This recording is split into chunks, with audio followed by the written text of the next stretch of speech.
Hello friends, कैसे हैं आप सभी लोग। आई होप आप सभी अच्छे होंगे। एक बार फिर से मैं आप सभी के लिए बीएड फर्स्ट ईयर की कोर्स 2 का क्लास लेकर आ गई हूं। तो जल्दी से आप सभी जुड़ जाइए दीपा एकेडमी से और फिर शुरू करते हैं आज की क्लास।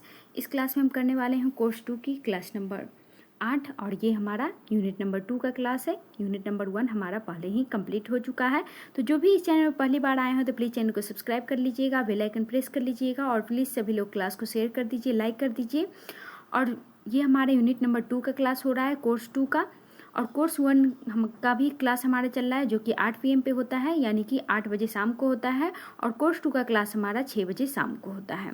तो इससे पहले आप सभी लोग पिछले वाला क्लास जरूर देख लीजिएगा। और आप किसी भी यूनिवर्सिटी से हो तो ये आपके लिए क्लास क्या है, इम्पोर्टेंट होने वाला है। आगे आप लोगों के नोट्स के लिए बता दूं, आप लोगों को बीएड फर्स्ट ईयर जिसका सिलेबस है, जिसका सेशन है 2025 से 27, फुल सिलेबस में आप लोगों को लाइव क्लास मिलेगा, रिकॉर्डेड वीडियो मिलेगा और नोट्स और बीबीआई क्वेश्चन जो कि आपके मेथड पेपर से पैडागोजी 7A का अगर आप लोग चाहते हैं तो इसके लिए क्या करना पड़ेगा, ओनली 49 रुपीज़ पे करना पड़ेगा। कहाँ पे पे करना है, कैसे करना है, ये सभी जानकारी आप लोगों को टेलीग्राम चैनल पर मिल जाएगा। तो टेलीग्राम चैनल का लिंक आप लोगों को डिस्क्रिप्शन बॉक्स में भी मिल जाएगा और कमेंट बॉक्स के सबसे ऊपर भी मिल जाएगा। तो वहाँ पर क्लिक करके आप लोग फॉलो कर लीजिएगा और मैसेज करके वहाँ पे आप लोग पूछ सकते हैं। और ये सिर्फ ओनली 50 स्टूडेंट के लिए है, जिसमें से ओनली अब 15 स्टूडेंट का जगह खाली है। तो जल्दी कीजिए, इसके बाद क्या होगा, नोट्स की कीमत को इंक्रीज कर दिया जाएगा। तो चलिए देखते हैं आज की क्लास हम शुरू करते हैं। आज का क्वेश्चन क्या बन रहा है हमारा कोर्स 2 जिसका नाम है कॉन्टेम्प्रेरी इंडिया एंड एजुकेशन, समकालीन भारत और शिक्षा, जिसका हम यूनिट नंबर 2 कर रहे हैं। आज हमारा यूनिट नंबर 2 का क्वेश्चन नंबर 3 है। इसमें टोटल कितने यूनिट है, तो 5 यूनिट है। कोर्स 1 और कोर्स 2 और कोर्स 3 में आप लोगों का 5 यूनिट है और बाकी सभी में 3 यूनिट है। तो क्वेश्चन देखते हैं क्या है। आज का हमारा क्वेश्चन है, माध्यमिक शिक्षा के लिए माध्यमिक शिक्षा आयोग 1952-53 की प्रमुख सिफारिशें को लिखना है। क्या करना है हम लोगों को, माध्यमिक शिक्षा के लिए माध्यमिक शिक्षा आयोग 1952-53 की प्रमुख सिफारिशों को लिखना है। तो चलिए देखते हैं 1952-53 की प्रमुख सिफारिशें क्या है। तो ये नोट्स आप लोगों को बिल्कुल ऐसे ही तैयार किया गया है जैसे कि आप लोगों को क्या करना है, एग्जाम में क्वेश्चन का आंसर लिखना है। तो सबसे पहले क्या लिखना है, आप लोगों का परिचय यानी कि उसका इंट्रोडक्शन लिखना है। तो परिचय में देखते हैं क्या लिखा हुआ है। भारत की स्वतंत्रता के बाद शिक्षा प्रणाली के पुनर्गठन की आवश्यकता महसूस की गई। भारत की स्वतंत्रता कब मिली थी, 1947 में मिली थी। और ये कब बनाया गया था सेकेंडरी एजुकेशन कमीशन, तो 1952 में, यानी कि कितने साल बाद बनाया गया था, 5 साल के अंतर पे है। तो भारत की स्वतंत्रता के बाद शिक्षा प्रणाली के पुनर्गठन की आवश्यकता महसूस की। उस समय की माध्यमिक शिक्षा न तो छात्रों को जीवनोपयोगी कौशल विकसित कर रही थी और न ही राष्ट्र निर्माण की आवश्यकताओं को पूरा कर रही थी। इसी उद्देश्य से 1952 ईस्वी में माध्यमिक शिक्षा आयोग यानी कि सेकेंडरी एजुकेशन कमीशन की स्थापना की गई।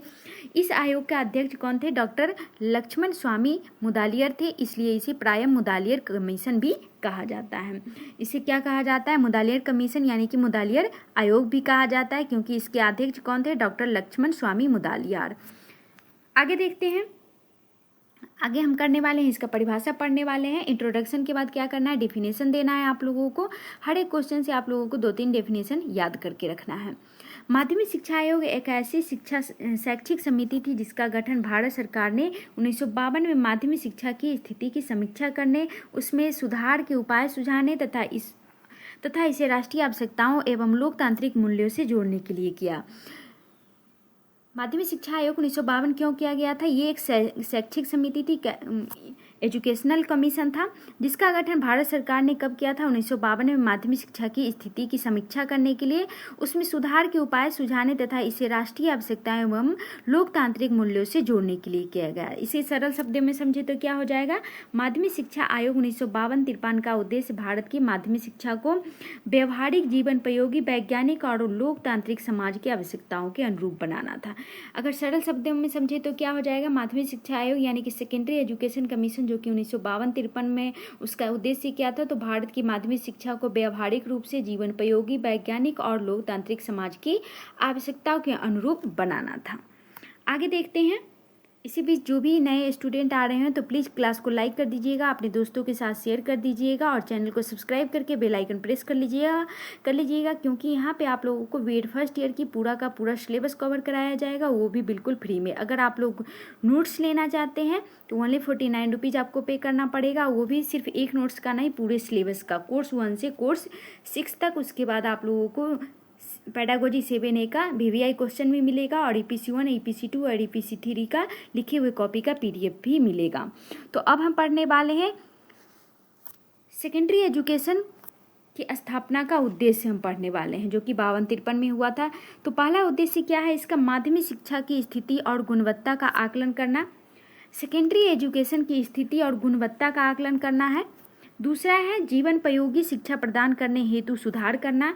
तीसरा है रोजगार परक शिक्षा की व्यवस्था करना, यानी कि बच्चों को स्किल्स के साथ जोड़ना।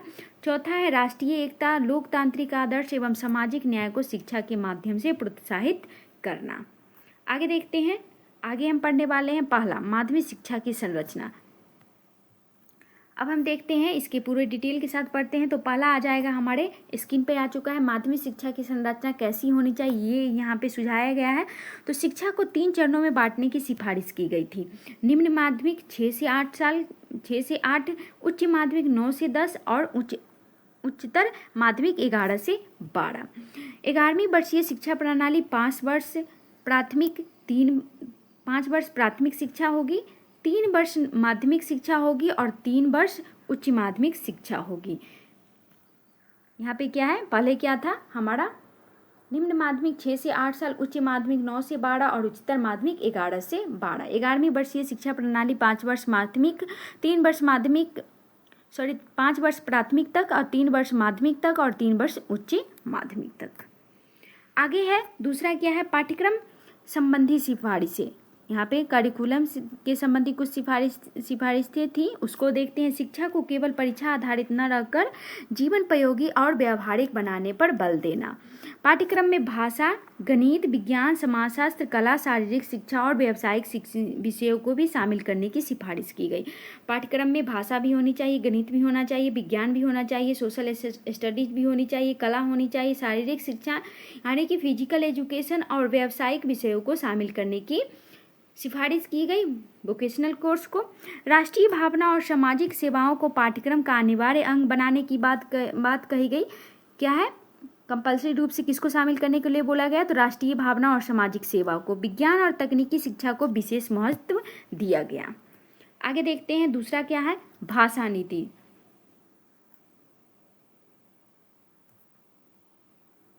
दूसरा हम ऑलरेडी पढ़ चुके हैं, ये हमारा पहला था।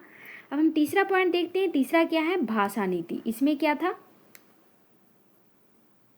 इसमें मातृभाषा को माध्यम बनाने की सिफारिश। कोई भी बच्चा का क्या होता है, अलग अलग मातृभाषा होता है। अगर स्कूल में जाता है उससे क्या होगा, सेकेंडरी लैंग्वेज अचानक से वो नहीं सीख सकता है। तो सेकेंडरी लैंग्वेज को सिखाने के लिए क्या किया जाएगा, मातृभाषा को माध्यम चुना जाएगा। उसे अपने मदर टंग के द्वारा ही उसे सेकेंडरी लैंग्वेज को सिखाया जाएगा, चाहे फिर वो इंग्लिश हो सकता है, अगर उसका भोजपुरी है मातृभाषा तो वो हिंदी सीखेगा, अदर कोई भी सब्जेक्ट, कोई भी भाषा। हिंदी को राष्ट्रभाषा और अंग्रेजी को सहायक भाषा के रूप में रखने की अनुशंसा की गई। उस टाइम क्या किया गया था, हिंदी को राष्ट्रभाषा और अंग्रेजी को सहायक भाषा के रूप में रखने की अनुशंसा की गई थी। छात्रों को त्रिभाषा सूत्र मातृभाषा, हिंदी, अंग्रेजी, अन्य भाषा पढ़ाने का सुझाव दिया गया था। पहला तो मातृभाषा हो जाएगा, दूसरा हिंदी और तीसरा में अंग्रेजी या फिर अन्य भाषा। उस टाइम क्या था, त्रिभाषा सूत्र था। आगे देखते हैं, आगे चौथा है व्यावसायिक एवं तकनीकी शिक्षा। माध्यमिक स्तर पर छात्रों को व्यावसायिक शिक्षा की ओर प्रेरित करना। विद्यालयों में कृषि, उद्योग, हस्तशिल्प, वाणिज्य, तकनीकी विषयों को पढ़ाने पर बल देना। विद्यालयों में कृषि के बारे में पढ़ाना, उद्योग के बारे में, हस्तशिल्प के बारे में, वाणिज्य के बारे में, तकनीकी विषयों को पढ़ाने पर बल दिया जाए। शिक्षा का उद्देश्य केवल नौकरी नहीं बल्कि स्वावलंबन और उद्यमिता भी बनाना चाहिए। शिक्षा का केवल ये नहीं होना चाहिए कि बच्चों को सिर्फ गवर्नमेंट जॉब मिले। इसमें क्या है, आत्मनिर्भरता है और उद्यमिता, यानी कि खुद के स्किल से भी कुछ उद्योग खड़ा कर सके, ऐसी शिक्षा बच्चों को देना है। 5वां क्या है, सह पाठ्यक्रमिक गतिविधियाँ। इसमें क्या है, स्काउटिंग कराना, एनसीसी कराना, खेल कूद कराना, सांस्कृतिक कार्यक्रम कराना, वाद विवाद कराना यानी कि डिस्कशन कराना, सामाजिक सेवा आदि को शिक्षा का अभिन्न अंग बनाना। इसमें क्या किया गया था, स्काउटिंग कराना बच्चों को, उससे क्या होगा, उसका फिजिकल हेल्थ सही होगा। एनसीसी कराना, खेल कूद कराना, सांस्कृतिक कार्यक्रम कराना, वाद विवाद कराना यानी कि डिस्कशन कराना। वाद विवाद का मतलब झगड़ा करना नहीं होता है। सामाजिक सेवा कराना आदि को शिक्षा का अभिन्न अंग बनाना यानी कि उसे हम अलग नहीं कर सकते हैं, वो शिक्षा के साथ ही क्या करना है, बच्चों को पढ़ाना है और सिखाना है। विद्यालय में पुस्तकालय होना चाहिए, प्रयोगशालाएं और खेल मैदान की व्यवस्था करने की सिफारिश है।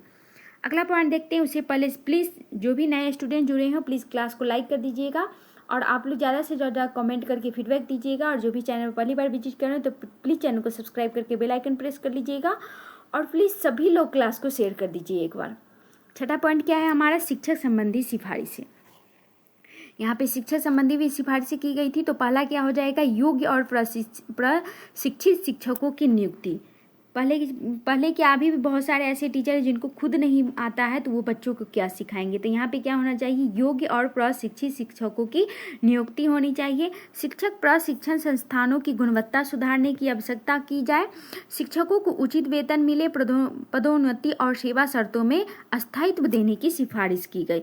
शिक्षकों को उचित वेतन मिले ताकि वो अपने जीवन यापन अच्छे से कर सके और पदोन्नति की जाए और सेवा शर्तों में स्थायित्व देने की सिफारिश भी की गई। आगे नेक्स्ट पॉइंट है 7वां, परीक्षा प्रणाली। इसमें क्या है, परीक्षा प्रणाली में सुधार की अनुशंसा। वार्षिक परीक्षा पर निर्भरता कम करके आंतरिक मूल्यांकन को बढ़ावा देना।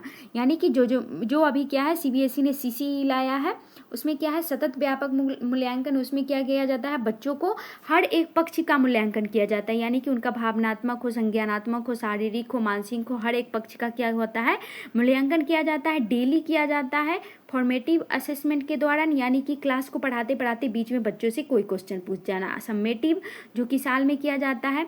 सप्ताह में करना, डेली करना, महीने में करना, 6 महीने में करना, वो क्या होता है, सतत व्यापक मूल्यांकन हो जाता है। ठीक वैसे ही वार्षिक परीक्षा पर निर्भरता कम करके आंतरिक मूल्यांकन को बढ़ावा देना। यानी कि बच्चे ने क्या सीखा है, छात्रों की व्यवहारिक, सामाजिक और रचनात्मक क्षमताओं का मूल्यांकन करना। बच्चों को व्यवहारिक करना, सामाजिक और रचनात्मक क्षमताओं का भी इवैल्यूएशन करना। ऐसा नहीं कि साल में सिर्फ एक बार एग्जाम ले लिए, हो गया, ग्रेड दे दिए, बस काम खत्म। अब ऐसा नहीं किया जाता है। बच्चों को डेली फॉर्मेटिव असेसमेंट, जबकि टीचर क्या करते हैं, क्लास में कोई सब्जेक्ट पढ़ा रहे हैं उसी बीच बच्चों को क्या किया, क्वेश्चन पूछ लिया। 8वां क्या हो जाएगा, विद्यालय प्रशासन। इसमें क्या आ जाएगा, विद्यालय के लिए उपयुक्त भवन होनी चाहिए, प्रयोगशाला होनी चाहिए, पुस्तकालय और खेल की सुविधाएं उपलब्ध करानी चाहिए। क्योंकि ये अगर सारी चीज़ें सुविधा नहीं हो पाएंगी तो बच्चों को शिक्षा उचित रूप से और सही तरीके से उनको नहीं मिल पाएगा, क्या होगा, अभाव में ही रहेंगे। इसलिए विद्यालयों की उपयुक्त भवन होना चाहिए, प्रयोगशाला होनी चाहिए, पुस्तकालय होनी चाहिए और खेल कूद के लिए अच्छी मैदान होनी चाहिए। विद्यालय के प्रबंधन में स्थानीय निकायों और अभिभावकों की भागीदारी। वहाँ पे क्या है, बच्चों के अभिभावक भी आए स्कूल में, वो भी टीचर से पूछे उनके बच्चे की क्या प्रोग्रेस है। इन सभी चीज़ों के बारे में विद्यालय का स्थानीय प्रबंधन और निकायों और अभिभावकों की भागीदारी भी पूर्ण रूप से होनी चाहिए। आगे देखते हैं, आगे हम देखने वाले हैं डायग्राम। डायग्राम आप लोगों के लिए बहुत इंपॉर्टेंट होता है। अगर आप लोग एग्जाम में किसी भी क्वेश्चन में अगर डायग्राम बनाते हैं तो आप लोगों को एक्स्ट्रा मार्क्स मिलेगा, कॉपी में देखने में अच्छा लगेगा और साथ में आप लोगों का पेज भी भरेगा। तो माध्यमिक शिक्षा आयोग जो कि 1952-53 है, तो सबसे पहले आपको ऊपर ये लिखना है। देन आपको लिखना है शिक्षा की संरचना, ये पहला हो जाएगा। दूसरा है पाठ्यक्रम सुधार, तीसरा है भाषा नीति और चौथा क्या है, व्यावसायिक शिक्षा। तो शिक्षा की संरचना में क्या आ जाएगा, 11 वर्षीय सहपाठ्यक्रम आ जाएगा, जीवन प्रयोगी आ जाएगा, शिक्षक सुधार आ जाएगा, भाषा नीति में आ जाएगा आपका त्रिभाषा सूत्र और परीक्षा सुधार, और व्यावसायिक शिक्षा में आ जाएगा तकनीकी कृषि यानी कि विद्यालय प्रशासन।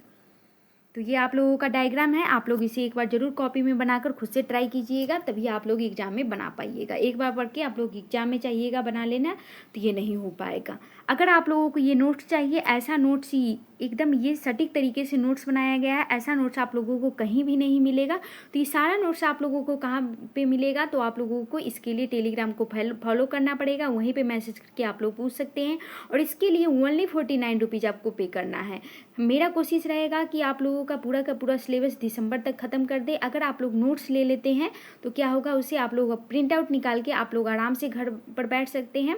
यूनिट वाइज और कोर्स वाइज आप लोगों को क्या कीजिएगा, उसका प्रिंट आउट निकाल कर उसे पिन करके रख लीजिएगा और फिर उसे बारी बारी से पढ़ते रहिएगा।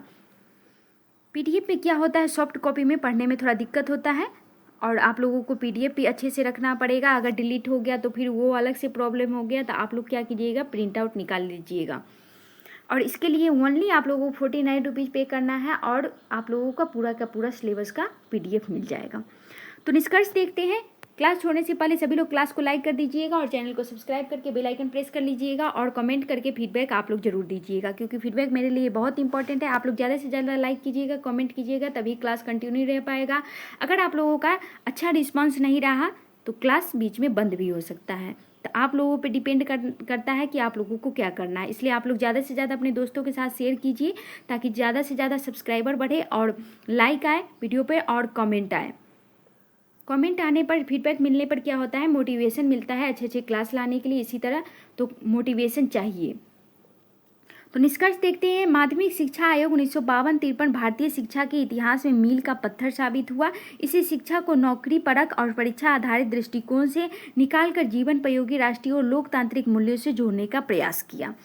इसकी सिफारिशों से भारतीय माध्यमिक शिक्षा में विज्ञान, व्यावसायिक शिक्षा, सपाठ्यक्रमिक गतिविधियां और शिक्षक सुधार को नई दिशा मिली।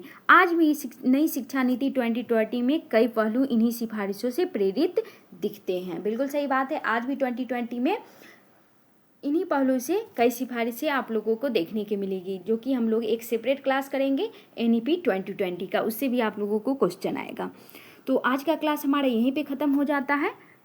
क्लास और कंटेंट कैसा लगा आप लोगों को फीडबैक देके जरूर बताना है। और नोट्स के लिए आप लोगों को टेलीग्राम चैनल करके फॉलो करके आप लोग वहाँ पे मैसेज करके पूछ सकते हैं। सिर्फ नोट्स के लिए नहीं, अगर आपके मन में कोई सा भी डाउट्स हो, क्लास से रिलेटेड कुछ भी आप लोगों को क्वेश्चन हो, तो वहाँ पे आप लोग कुछ मैसेज करके पूछ सकते हैं। इसलिए अगर और आप लोगों को ज़्यादा से ज़्यादा रिस्पॉन्स देना है, ज़्यादा से ज़्यादा आप लोगों को कमेंट करना है, तभी ये क्लास यहाँ पे कंटिन्यू रह पाएगा। वरना हो सकता है बीच में भी बंद हो सके। जिन बच्चों ने नोट्स लिया है उनको पूरा सिलेबस का नोट्स प्रोवाइड करा दिया जाएगा और क्लास बीच में ही बंद हो जाएगा। इसलिए आप लोग ज़्यादा से ज़्यादा रिस्पॉन्स दीजिए, ज़्यादा से ज़्यादा अपने दोस्तों के साथ शेयर कीजिए, अपने कॉलेज में भी जाइए और बताइए यहाँ पे फ्री में आप लोगों का पूरा सिलेबस कवर कराया जा रहा है। आप लोगों को गारंटी के साथ हम बता रहे हैं, प्रीयूटी पे आप लोगों को पूरा सिलेबस फ्री में कहीं भी नहीं मिलेगा और बैच लेने पे भी ऐसा कंटेंट आप लोगों को नहीं मिलने वाला। अगर मिल रहा है पेड बैच लेने के बावजूद, तो आप लोग जरूर टेलीग्राम पे मैसेज करके बताइएगा। तो आज के लिए बस इतना ही, मिलते हैं नेक्स्ट क्लास में। जय हिंद, जय भारत।